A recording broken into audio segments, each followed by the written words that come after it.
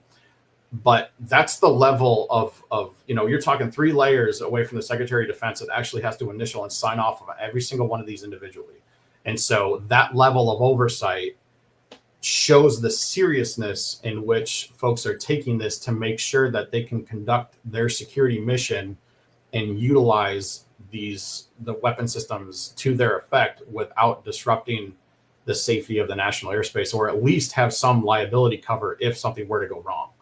Wow. So yeah. And so, look, so the silver lining here is even in Drone Security Services itself, who is the sponsor of our episode here, everybody, if you go check out the website. But I mean, really, that's the point, right? I think I don't want to miss that. You've taken all the knowledge of the complexities here and are offering support, because it's kind of the hope. Well, this is bad. This is a Pandora's box. You're gonna probably get your submission kicked back down all the dominoes again and have to redo it and kick it all the way back up. And now we're months and months into this paperwork process. Or how could you help? I mean, maybe paint a picture of like the type of agency that would call you, because I mean, literally just for my own brain, I'm trying to see this as more concrete. Yeah. So but also it could help people understand how you can help them. I think that's important. Yeah. So, I mean, we would see submission packages that were sometimes 160 pages. I'll tell you right now, the FAA does not, it probably cares about maybe 5 of those pages. And a lot of that is levied requirements within their own chain of command of certain things that they want to see. And I get it, right? If I'm a base commander and I'm owning the responsibility of this mission, I want to make sure my staff and everybody is fully well aware of what they're doing and everything else, right? However, there's certain levels of signature that I don't think are really necessary. And again, that's why I'm trying to streamline this, make it a little bit more efficient. And this is just one area of DSS that we're really trying to work through and educate people on. Is it doesn't need to be this complicated, even though there's a lot of complicated movements. However, we've had just shy of 10 years of experience doing this now. There are ways to improve this. And so that's one of the areas that I'm really trying to help with. And I've reached out to multiple folks inside of the DoD, and there's a lot of turnover and other things going on, right? So this isn't necessarily, changing processes it seems like it's not necessarily a priority at the moment, but I think it definitely should be, because there's an efficiency to be gained, which means it's cheaper and requires less time, and et cetera. So can I pop in here for a second? Yes, ma'am. Of course. I think it's imperative that people recognize the value that you bring. So let's talk about that 160 pages submission and the fact that you got one guy that's going to have to look through that. And it's one submission of hundreds. So there is definitely a workload issue. And that's only at that office level within the FAA. So Brandon shared all of the various levels of coordination and signing off that has to happen throughout the other agencies. It's no different in the FAA. His one office was the muscle. However, there are other levels of sign-off that also have to happen in that agency. So bringing someone like Brandon in with his experience allows you to start building inefficiencies on the front end. So when you have your 160 pages, okay, this is what I want to do, this is all the stuff, you need to give it to him so that he can narrow it down and pull out those relevant pieces that are what the decision makers are actually looking for. That does 2 things. It reduces the time it's going to take for you to turn this thing around. It definitely reduces the bring me the rock syndrome, right? because chances are you're going to have so much in there that it's probably not going to all be read. It's going to be skimmed, and it's not going to be thoroughly understood. Being able to make it shorter, more concise, to the point is really in your favor. But number three, it gives that agency the opportunity to have the conversation in a meaningful way with the other decision makers. They can't possibly do that with a 160-page document. So, and no matter what level you bring someone with Brandon's expertise in at, that awareness spans across all of those decision-making levels. So I didn't want that to get lost here. This is really important, and it's important for more than one person. It's not just the guy at the wing level, right? It's all the way up the food chain. Yeah. And to pick on that too, we were fielding calls to everybody from E3s, right? So you're talking senior airmen. I don't know what's below that in the Army. I don't know Army ranks or any of these others, but I think that's a corporal, and no, that's not a corporal in the private first class in the Marines, maybe in the Army.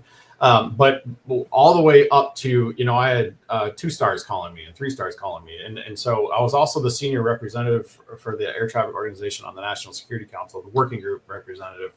And so not only was we were responsible for the individual base, coordination and the processes, we were also responsible for national security, strategy, policy, and House and Senate committee briefings and all these other things going on as well. And so having 1 foot in each was incredibly, I learned more in that 5.5-year period than I had in my entire career about things that I never really cared to know about, but I had to for survival. I learned how to read law. I learned how to read a lot of these policies and everything. And it was unbelievable kind of what was going on. And thank you so much, Lance Corporal. Appreciate that. But it was wild to see that. And one of the things that got me as well was hey, I want to do this. Can I do that? I'm like, I don't know, man. I'm not in your department. I can't tell you what to do or not to do. I'm not your lawyer. I don't read your law. 10 USC 130I is a DOD law. It's not an FAA law, or, to direct the FAA on that. And so, that was one of the things. And the other misnomer that I really hope to dispel right now is the FAA cannot tell any organization specific to this issue that they can or cannot do anything. What they are merely saying is that we either concur or non-concur with the safety of that operation.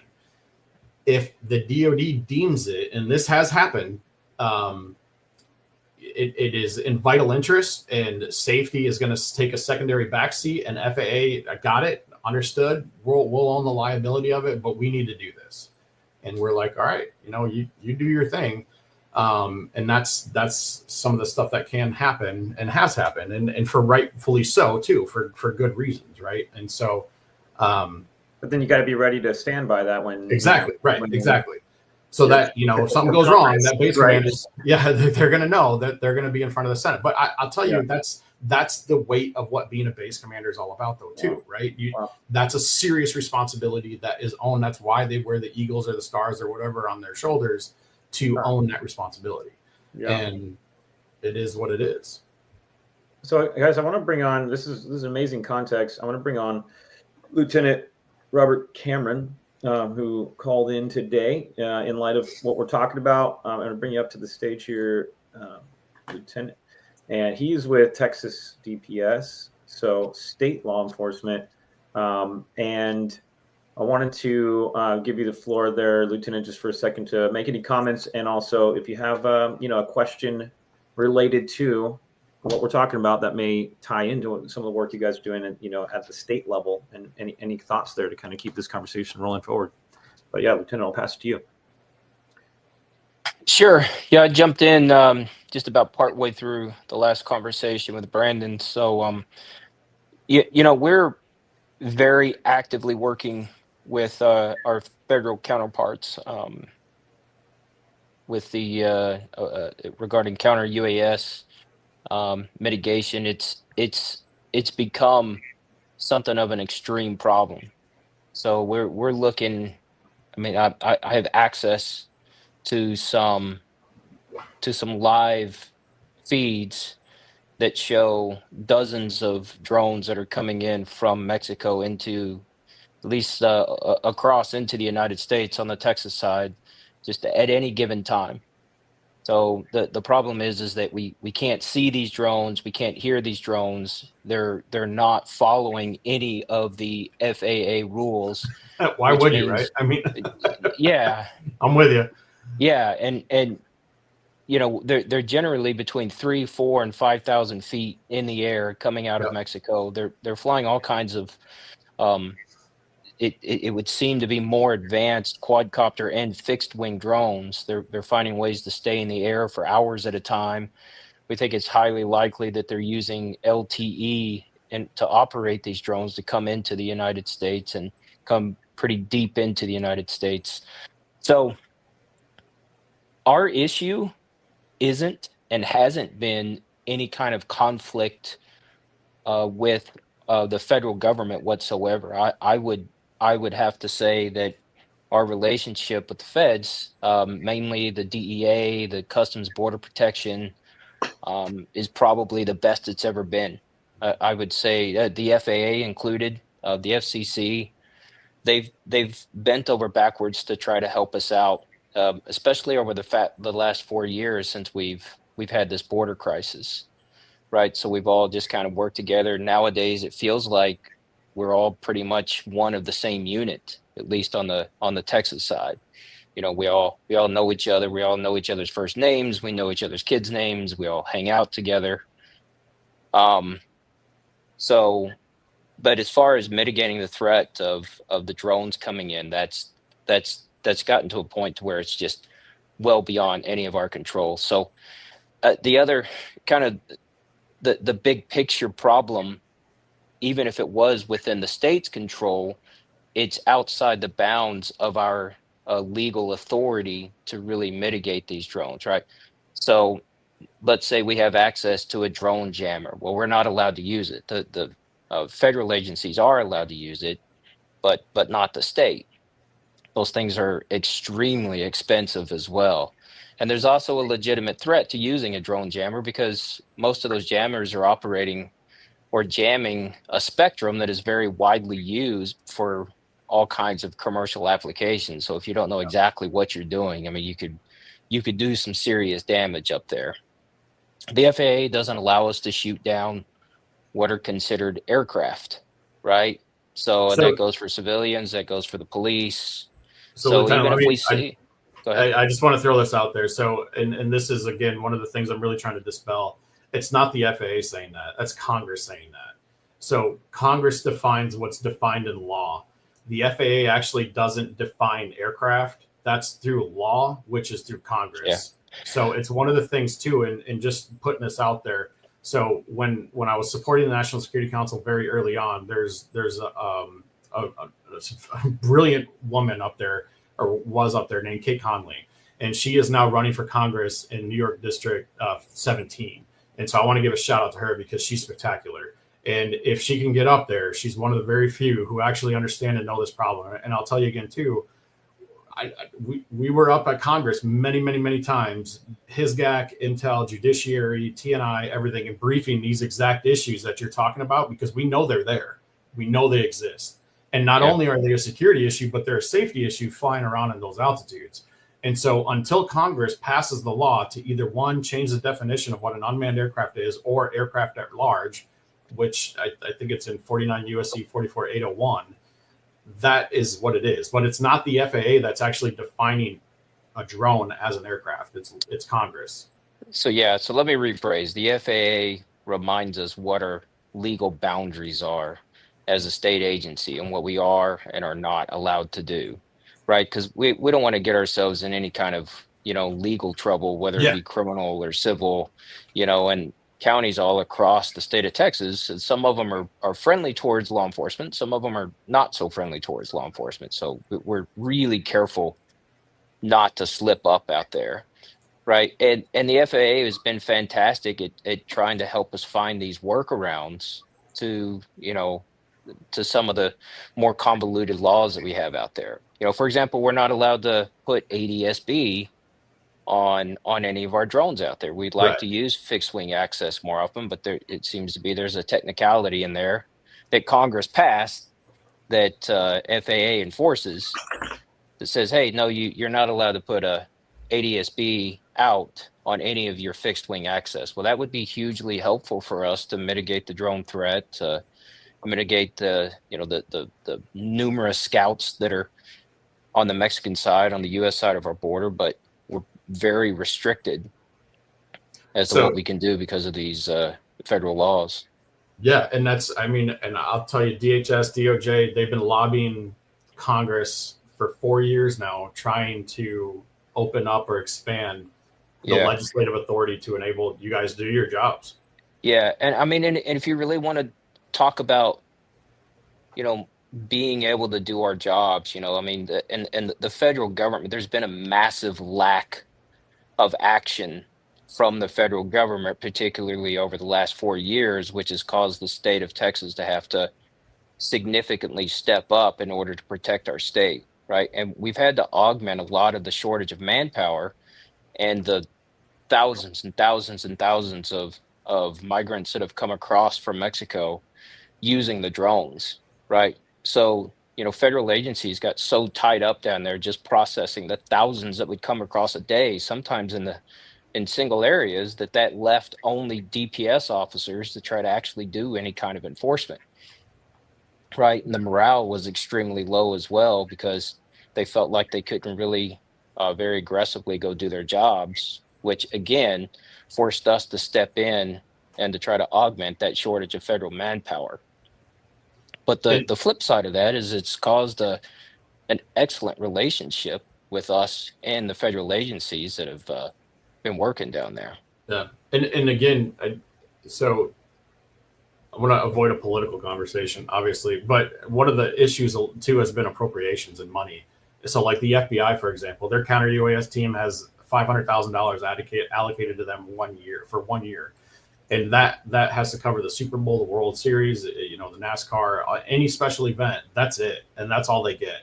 And like my budget was $3 million gone within a couple of years, and so and again, Congress does the appropriations, and so if this is a real big issue, like we briefed them many times, they have to follow that with money. And so it's one of the things that I've personally rewritten law 130I. I wrote that into Title 32 to try and get National Guard some counter UAS authority so that they, at least at a minimum, the National Guard could help augment, like DPS on your side, to help you with that. So you have a more state localized force that has the capability and resources to help you all out. So I'm with you. Everything you're saying is it's very well known. It's just a matter of getting Congress to pass the appropriate laws to do what they need to do, or to get you guys to do what you need to do.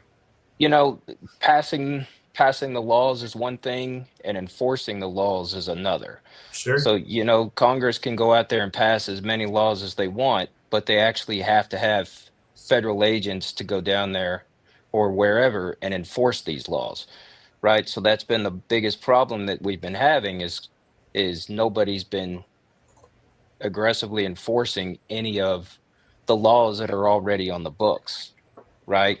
But we're trying to respect those federal laws that are on the books and also, augment the fact that nobody's enforcing mainly the immigration laws. Yeah. And that's led to your frustration. A lot of these issues.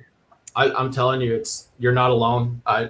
Any corrections organization that I've talked to statewide, I told a story on the podcast a little while ago. There was a drone drop that dropped a cell phone into a prison. I believe it was in South Carolina.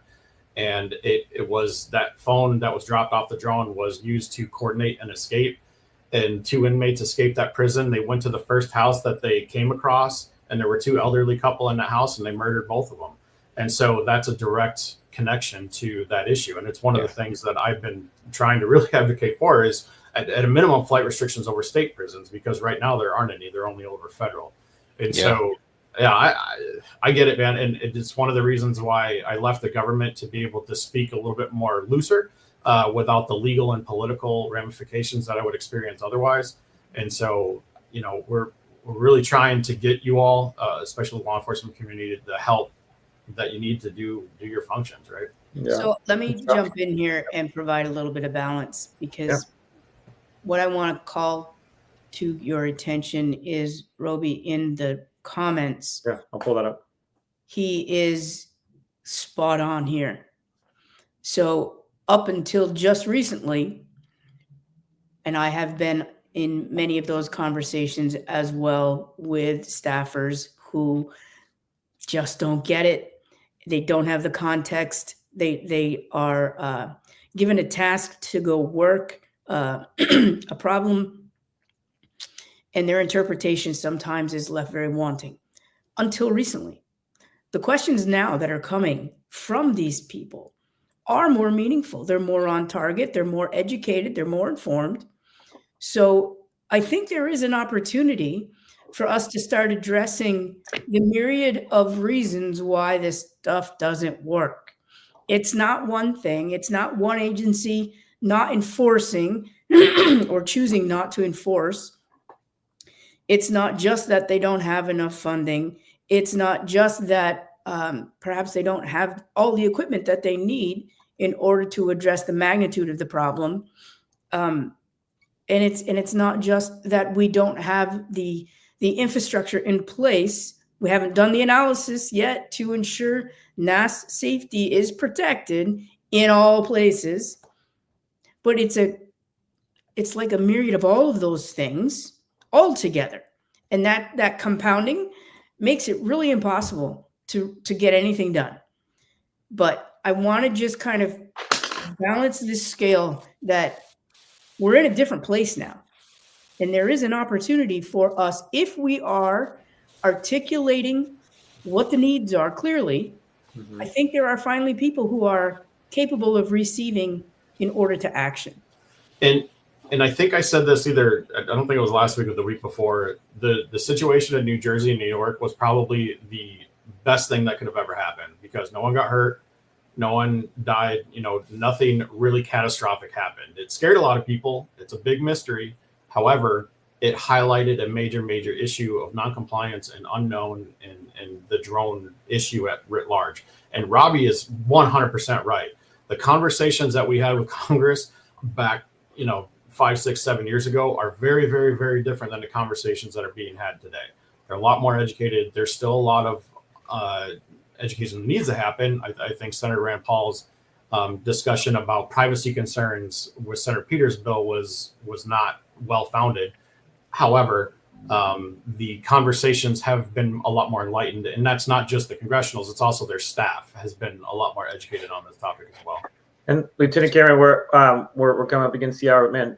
Thank you. First of all, thanks for what you guys are doing, keeping our country safe, keeping Texas safe. We hang out a lot with Jason Day, and get to see him at a lot of conferences and stuff. You guys are all doing incredible work. Thanks for hanging in there. And I mean, honestly, I'm hearing the same things too that Michelle and Brandon were saying. There's a big shift in the last month, even, of sentiment, of understanding, of embracing of the education that's been trickling along. So I think there's some hope, and actually that's why we're doing the podcast, because there's private industry, manufacturers like myself with Echodyne, and consultants, and then folks out in the field like you guys, Texas DPS, do hands-on doing the real thing. I think part of solving this is having these kinds of conversations, and hopefully taking notes, each of us, as to like what we can do differently and better, and how can we make our products better and more accessible, and et cetera, to solve this together. But final comment, Cameron, then we gotta shift. Yeah. Just as a quick example, this classroom I'm in, this is the UAS training classroom at our training facility, our state training facility in Florence, and we're very proud of it. It's very comfortable. We have a very well-known federal agency that's going to occupy this facility all next week. So that kind of illustrates our relationship. So we're getting out, we're bringing a federal agency in so they can come out here, so they can train, so they can utilize this state facility to better their federal operations. And if I could give just one more piece of advice to Lieutenant Cameron, is leverage your leadership to get with your government officials and press this as much as I'm sure you already are, but specifically the drone issue along the border, they have to expand it outside of CBP. Again, specifically for the counties that dot that border, right? at the minimum, again, I think it's something, even if it's the National Guard to help augment what is going on down there. There needs to be an expanded presence at the border. Can you help with that, Brandon? Can you help with, I mean, honestly, like with your services, is that something that, you know, maybe Jason's team, Jason Day, or, you know, or Lieutenant Cameron's team could actually engage with you? I mean, it's, you know. Like, yeah, I mean, my big thing is trying to get with the National Guard. And so I just this week, I was on a call with the West Virginia National Guard's Critical Infrastructure and Resiliency conference and workshop. And so I went through my spiel, here are the laws, here are the things you can do that are still within the boundary of laws, because there's a lot that you can do. And so I'll offer Lieutenant Cameron, if you have anything like those kind of engagements, let me know. I'm happy to speak to them and educate and do as much as I can, and work with any congressionals, as you know, I've been doing for the last 5-6 years, to try and advocate for expanded use that's, you know, common sense, but also in conducted in a safe way. Because one of the big things that will shut that down the fastest is if someone goes out there and does something stupid and shoots at a low flying helicopter or kills somebody because they thought it was a drone. That is the fastest way to not get any authority at it to anybody. And that's the biggest concern I think that Congress has too, is that the counter UAS authority conversation on the Hill is very tenuous right now, or at least it was. It's gotten better, but it only is going to take one bad thing to shut all that down. On the flip side of that, it's going to take one cartel member to do something really stupid for it to go the other way. And so we're at this weird paradigm in the counter UAS space where, you know, everyone's kind of holding their breath that are in this industry waiting to see something happen. But yeah, happy to help out. You can get my contact information, David. You know, anything I can do to support you guys, I will. I appreciate that. All right, Lieutenant, thanks so much. Thank you, sir. I'll push you back in the back, and you can keep listening in if you'd like from there. But awesome. All right. Right on. Well, yeah. I mean, honestly, Brandon, that might be some good follow-up. You know, thinking about Texas, what they're dealing with. You know, there's other pockets, other locations that have training centers similarly, that there may be some real hands-on, you know, help, because I think people are spinning their wheels a little bit with the right. Just over the last couple of months has expanded pretty significantly. I've been working with Oklahoma for about 2 years now. Even on the Fed side, I've been working with them. The state of Michigan, I've been working with a little bit. Virginia here locally, a touch. DJ Smith's really got a great handle here in Virginia on kind of the pulse of what's going on. And West Virginia, obviously, I'm starting to do some more with them. I've talked to the Guard Bureau. I've talked to the Air National Guard, you know, leadership at Andrews and some of these others, really trying to push the National Guard key, because it's not only that they get state support, they can be an augmented state police force in times of emergency, but they also have a combat readiness responsibility if and when called upon to deploy as, you know, soldiers and troops and whatever in foreign locations. I mean, you saw that in Afghanistan and Iraq.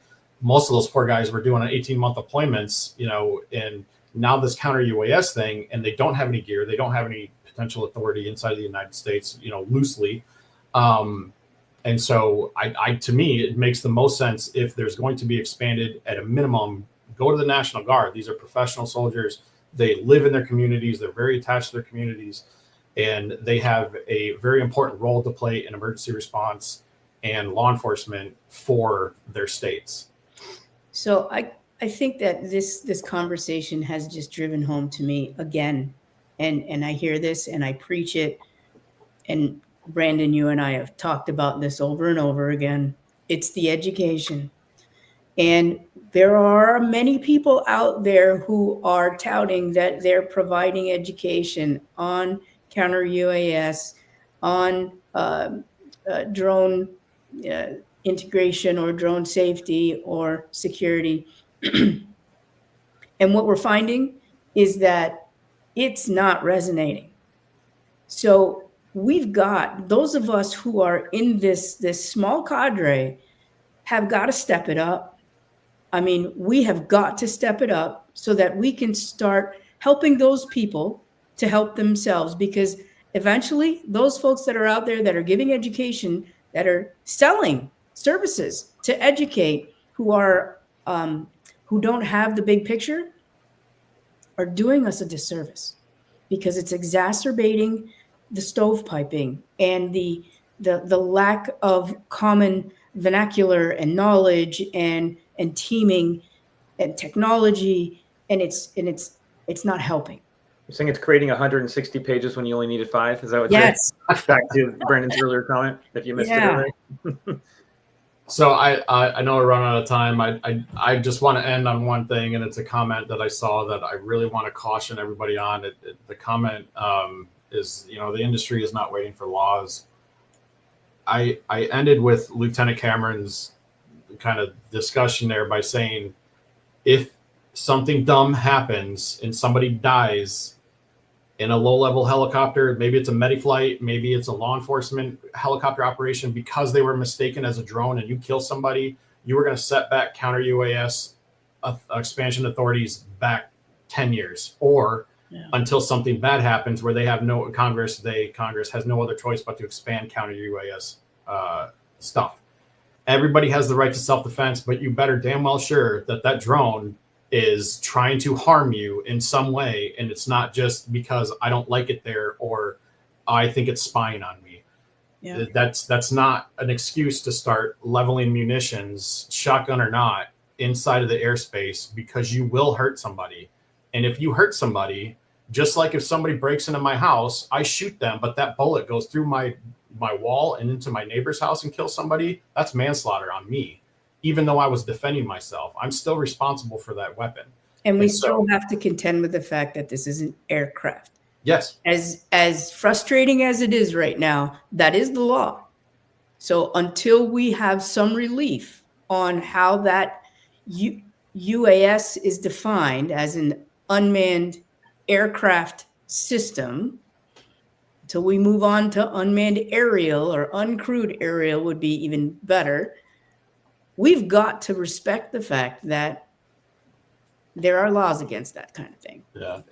And I just want to highlight this too. So I looked it up. It's 49 USC 4102. This is not an FAA regulation. This is United States code, which is passed by Congress.